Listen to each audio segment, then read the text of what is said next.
All Things Unexplained. Hosted by Dr. Mounts. Let's face it, we were always ready to roll without him anyway.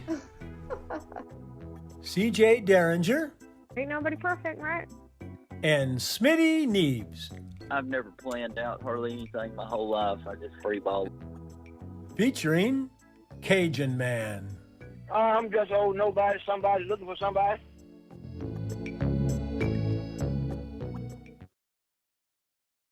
If they can get somebody on the inside over here, maybe we had somebody on the inside seeing the handwriting on the wall. That brings up something else I wanted to get into and how we can frame this in the context of what's going on now with Russia, Ukraine.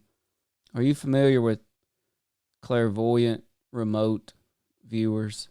Explain it to me. So clairvoyant remote viewers are basically people, let's say you've got them in a room somewhere and you give them a location. Maybe it's a latitude and longitude, right? And they can pretty much leave their bodies, think their mind or soul or spirit, leaving their bodies and traveling around the world. According to a previous guest last night, sometimes even to space, but around the world and viewing another location. You can obviously realize that could have some major military implications, but it sounds crazy, right? At first, it sounds totally sci-fi. But the Russians in the Cold War had a department, a military department, that used clairvoyant remote viewers. Again, it sounds far-fetched, but the United States literally had a military department called Project Stargate, you may have heard of it, that used clairvoyant remote viewers to spy on Russia and other locations around the world. Wow. That's pretty amazing. And that's even on the History Channel. You can pull it up. You might have your computer in front of you now. Smitty, that was Stargate Project or Project Stargate. One purported remote viewer was named Pat Price, and he was given a target location one day. Perhaps he's in an office in the Pentagon, but something drew him away from his target, and he got drawn to Mount Hayes, the tallest mountain in Alaska. And he purportedly went deep inside of Mount Hayes into an underground alien base. Whoa. Right. And this was as a remote viewer for our legitimate military remote viewer department, Project Stargate. So that was during the Cold War, and now we're definitely going to enter a new Cold War, if not World War III itself.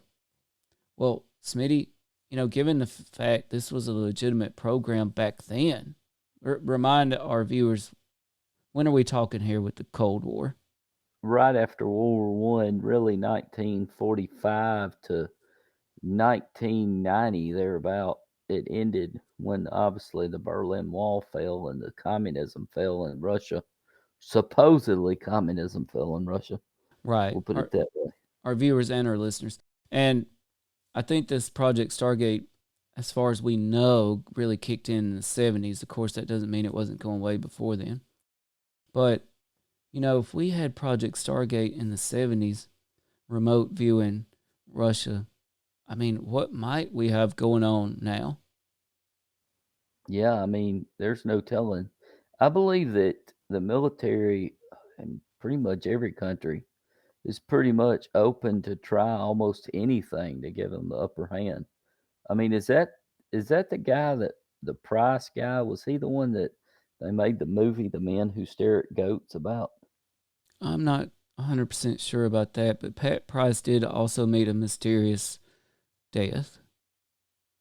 They did The Men Who Stare at Goats, where they try to use people's minds to kill people for the military. I do remember that movie. I need to watch that again. Yeah, it's got what's his name? George Clooney in it.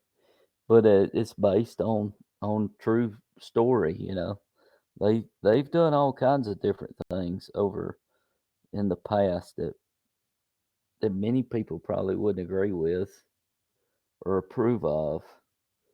But I think it's just been trying to grasp at straws, especially during the Cold War, because we wanted to get a leg up on the Russians.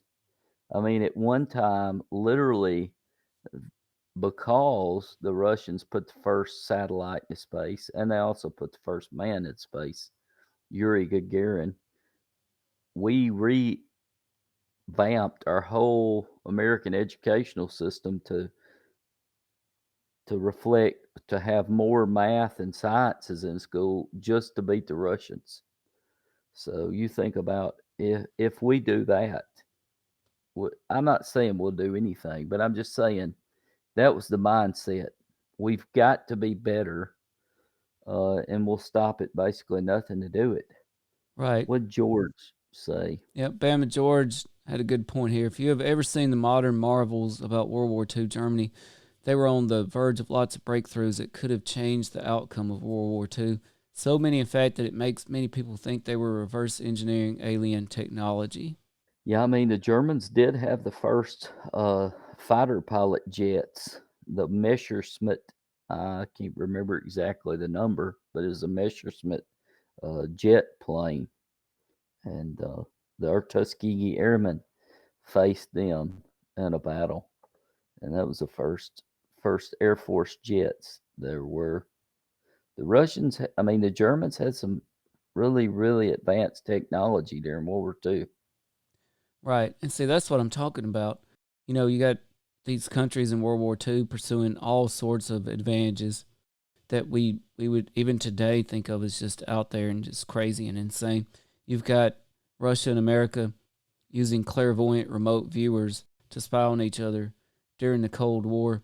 You've got one remote viewer possibly finding an alien base deep within Mount Hayes of Alaska. Now, whether our government knew about this alien base or not, that is open for debate. Whether or not that led to Pat Price's untimely, mysterious demise or not, that's open for debate.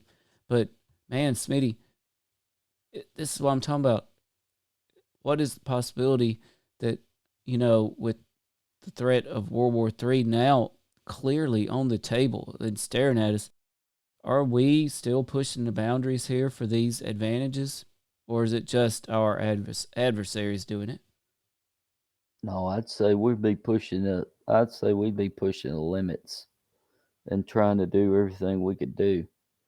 I mean, I just don't think, like I said, the public's quite aware of it, but I believe that they're going to try to do everything within their power to make sure that we're safe and that we can dominate if need be. I mean, I don't think it's just good enough to refer to nuclear weapons anymore, because if we use nuclear weapons, we knew that, like you said, SAD will take place, self assured destruction. And so we're trying to get a leg up. And I think we'll try to do it any way possible. You know what else I find interesting is the name of that remote viewing project, Project Stargate. That seems a little too connected to UFO technology to me, or is it just me? Oh, I mean, I agree. Stargate is obviously sounds very connected to some sort of alien technology. So it makes you wonder, I mean, seriously, if we're willing to admit that we had a Project Stargate using remote viewers and have that out in the public information, what might have really been going on behind the scenes that we don't even know about? And this is in the 70s. I mean, yeah, you're talking about going from, well, you think about it, it's so strange. And I was telling my students this the other day, but like this cell phone, well, you can't see it, but it has more capabilities computer wise than the computers that we used to put a man on the moon in 1969. Think about how far we've came since 1969 to 2022, and that's not that long. But we're not putting people on the moon, though. I mean, but that's only what 7 years. I mean, 6 years before I was born, Sure, and 5 years before you were born. sure. So if we had a remote viewing project in the 70s called Project Stargate, my goodness, what sort of projects might we have going on? That's why I think it's a legitimate possibility that at least some of the UAPs are ours. Like we've said, there's a certain percent chance that that is the situation, and that, we are exploring alien technology to get ourselves ahead for what could be World War III. Oh, definitely. I mean, and I don't think, like you said, I do not think that it would just be evasive. Right. There's got to be, if they're doing it, there's got to be some kind of destructive property to these weapons. I mean, if they're not, then they're only weapons we've ever created that I'm aware of in the history of the United States military. I mean, well, let's say planes or something like that, vehicles that didn't have some sort of use of weaponry. Right. So it wouldn't make any sense. No, I agree. But here's a thought experiment for you, Smitty. Okay. If these UAPs are ours, we've got advanced evasion technology plus advanced offensive capability beyond the comprehension of other countries. Is this a secret so big that we would not even use it to stop World War III? I don't know. I would think that maybe we would stop World War III, but I think that we would have to be on the precipice of almost annihilation, possibly, to do it. You know what I'm saying? I'm saying we would try to every other avenue before we did that. It would be basically, in my opinion, the last thing that we did. Well, if we had show military consultant Mr. J on, he would remind us how departmentalized the military is. We're talking about probably a very small amount of people that would even know about this. Clearly, our own Navy pilots don't know that this is in our arsenal. I think it's a very distinct possibility that such a small number of people know about it, that it might not ever come out of the box, even in the face of simultaneous atomic destruction. That's true. Well, you think about it too. If that few of people know about it, there can only be a very small, slim number of people who could actually operate it. Yes. If it is actually operated by a person inside the actual, craft, it could be possibly like a drone, but you still have to operate it. I guess. I don't know. Maybe the technology's so far above everything else that it can be self-operated. Yeah, but if we did take it out of the box, so to speak, you're looking at a situation where you've got to reveal that to the other departments, right? To the president, to the Pentagon. You've got to take it outside the box and break down the departmentalization of the knowledge there, and or you've got to put it on the battlefield without even the knowledge of the president. Right. Not to mention I mean, once it's out, it's going to be out. And that would change the way that everyone looked at us. It may change the whole infrastructure of the world and our part in it. That's true. That would be something to think about, because it would be strange. I mean, Yeah. I mean, where would this fall on our priority list? Sounds like to me, based on our thought experiments, it should still be a pretty high priority. And of course, we had this headline, February 24th, 2022, world headline: Russia launches a full-scale assault on Ukraine. And of course, this is why we're trying to put into context our UFO UAP headlines from the last couple of years. How do we put it into context with the threat of nuclear war and the possibility of World War III? And we had an interesting headline here just a couple of days ago, Smitty. This is from the Daily Star in the UK. This was written by Nick Pope. Have you heard of Nick Pope?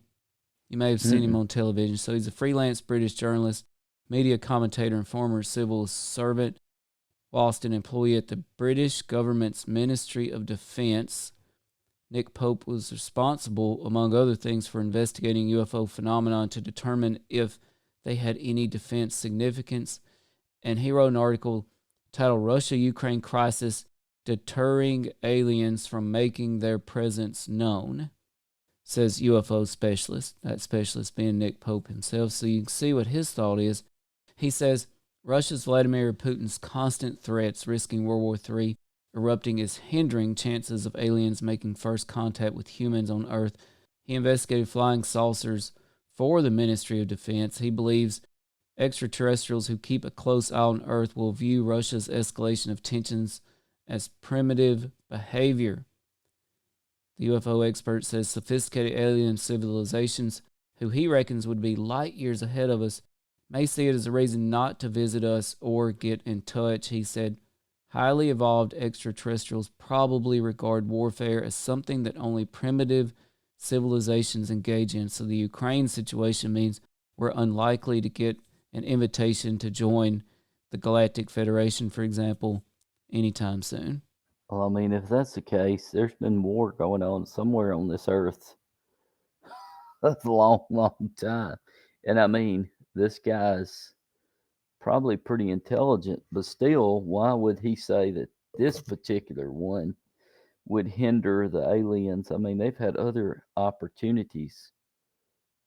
For as we know, if aliens do exist, they could have came here any period of time that they wanted to, time of peace or war. So what would make this one any different than any of the other ones we've ever had? Or the times of peace, Right. which have been few and far between.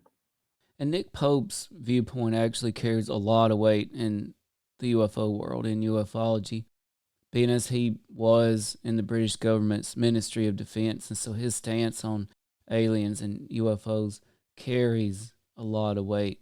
And so, you know what he says, that goes down the thought experiment of, okay, these UAPs are alien technology. So we're heading down that path, right? Right.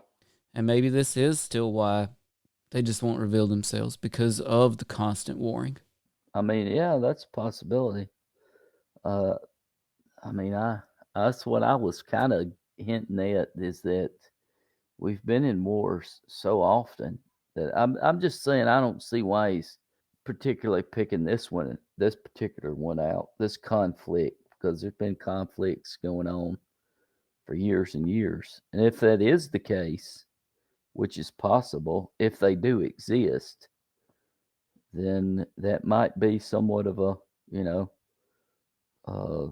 reason for them not to make contact. Why would they make contact with this group of people who are nothing but, in their opinion, a bunch of Neanderthals? Right. And I hate to tell you this, Smitty, but it reminds me of something else too. Ancient alien theorists, they believe lots of UFOs were in the Bible. The Bible certainly talks about a lot of celestial beings, and Smitty is also a resident religious expert. The Bible certainly talks a lot about celestial beings from beyond the earth. It reminds me a little bit, I hate to say, of Revelation.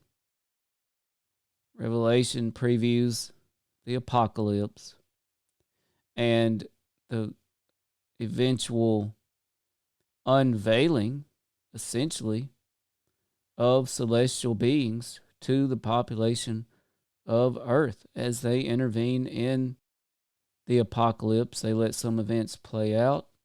They intervene in other events. They reveal themselves to the population of Earth during Armageddon. And we have some other things like that happen, with the celestial beings. The Bible, of course, calls these angels and archangels. It just reminds me a little bit of Revelation, Smeedy. Somewhat. I mean, there's different viewpoints. Some people believe that most of the things that happen in Revelation, a lot of it referring to the Roman Empire, and a lot of those things have gone to pass, because if you look in the book of Daniel, all those prophecies in Daniel have already taken place, because they were referring to different empires throughout history. There's a lot of different interpretations and about Revelation, and it's very difficult, man. That'd be a whole single podcast you could get into for years about that. Yes. People have been looking for the end of time forever, and we've had wars and rumors of wars and those types of things, and a lot of people want world peace, but I don't believe there ever will be. Right. But it is interesting, right? Like how we're looking at the news of potential World War III, simultaneous atomic destruction, which you could easily dub Armageddon. I mean, my goodness, why would you not put that in the category of an Armageddon? And you also have a lot of people out there that want aliens to reveal themselves and come down and intervene in such a situation, right? And that falls right in line with Revelations. Well, Smitty, I've only got two more things here real quick for tonight. So I want to rewind back to the headline from October 2019 that we led the show off with. 3 reasons to investigate the U.S. Navy UFO incidents. One was global warming, remember that? And another was basically improving our relationship with Mother Nature. Headline now, March 1st, 2022. Author Michael Schellenberger on Substack writes an article, The West Green Delusions Empower Putin. While we banned, he's talking about Europe, plastic straws, Russia drilled and doubled their nuclear energy production. He says, in service to green technology ideology, they made the perfect enemy of the good and of Ukraine. Green campaigns have succeeded in destroying German energy independence. They called it energy turnaround by successfully selling policymakers on a peculiar version of environmentalism. I think, yes, he says, it calls climate change a near-term apocalyptic threat to human survival, while turning up its nose at the technologies that can help address climate change most and soonest, like nuclear and natural gas. He says because of these choices, Vladimir Putin could turn off the gas flows to Germany and quickly threaten their ability to cook or stay warm. Putin's successor, whoever that may be, will hold this power for every foreseeable winter.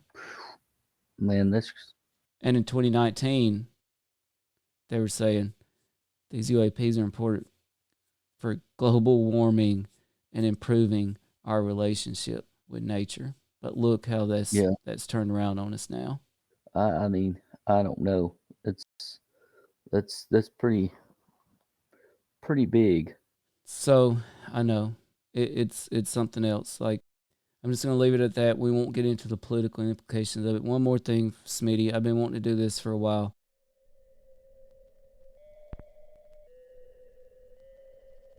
Probably our 2 biggest topics on All Things Unexplained are UFOs and Bigfoot, right? Right. So I've been wondering for a while now, what if, and a lot of people are in the Bigfoot camp, or they're in the UFO camp, or they're in both, and they kind of give equal credence to both. And I'm about to do a little experiment here to show you that there is a difference between the amount of credence we should give, and it breaks my heart to say this, but the credence we should give to UFOs versus Bigfoot. And all we have to do is apply Bigfoot to these headlines and just imagine what the reaction would be. So imagine, Smitty, in 2019, if The Hill reported headline, 3 reasons to investigate the U.S. Navy Bigfoot incidents. I didn't even know that those were a real thing. They're not. So I'm taking the word UFO out and inserting the word Bigfoot. Okay. So imagine headline 2020. We did this one earlier. It was top secret UFO files could gravely damage U.S. national security if released. Navy says. The Navy says this. Imagine if that said top secret Bigfoot files could gravely damage U.S. national security if released. Navy says. Yeah, that would be pretty crazy. I tell you what, it'd probably make me feel a little better. Yeah. Because I feel less threatened by Bigfoot than I do these other things. So we said in April 2021 on Global News, headline, leaked footage of pyramid-shaped UFOs is real, Pentagon says. Imagine if that said, leaked footage of Bigfoots is real, Pentagon says. I mean, can you imagine? Yeah. Then maybe we could send them to Russia or the Ukraine and help the Ukrainians fight. Well, they've already got the Yeti, supposedly, the abominable snowman. Well, that's true. I mean, that's true. You do remember the Dyatlov Pass incident, after all. Yeah, that's where they all was. That where they went missing? That's where the hikers went missing. And they found the footprint. I still think the Russian military probably was responsible for that. But again, it just keeps coming back to Russia, right? They have been somewhat of a thorn in the side. But in my mind, Smitty, this kind of shows the difference between Bigfoot and UFOs right now. That, you know, if the headlines in the news were like this about Bigfoot, wow, what a game changer, right? But unfortunately, we don't have those type of Bigfoot headlines just yet.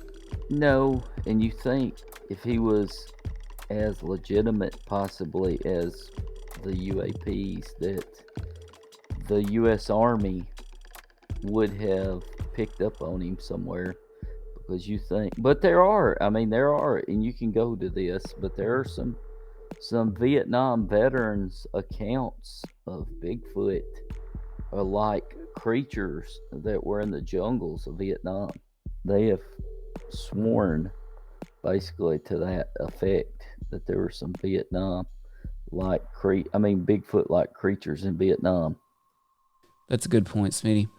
That might have been the Ogopogo or the something Orangupandex, something like that. There's actually a story in April of 2021 comes out about Vietnam. Some soldiers were convinced that they saw Bigfoot in Vietnam. There you go. But imagine if that was a headline today. Soldiers verify Bigfoot sightings. That would be amazing. And with that, music, sounds like about time for us to get out of here, Smitty. It's been fun. It has. I think we all need to say, prayers for this nation, prayers for the world, though, on a serious note. Definitely. A lot of bad things going down right now.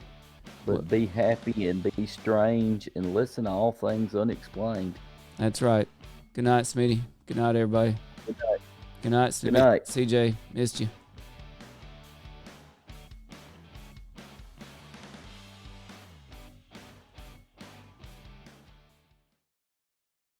You've been listening to All Things Unexplained. If you liked this podcast, please do give us a 5-star rating and leave us a review. If you would like to hear more All Things Unexplained, be sure to follow us wherever you listen to your podcasts. Our show depends on the support of listeners like you. To help keep us going, please be sure to visit patreon.com/allthingsunexplained. Our Patreon patrons get early access to podcasts, as well as exclusive audio and video clips. Or you can find us on Venmo under the business accounts. Just look for @BigfootUFO.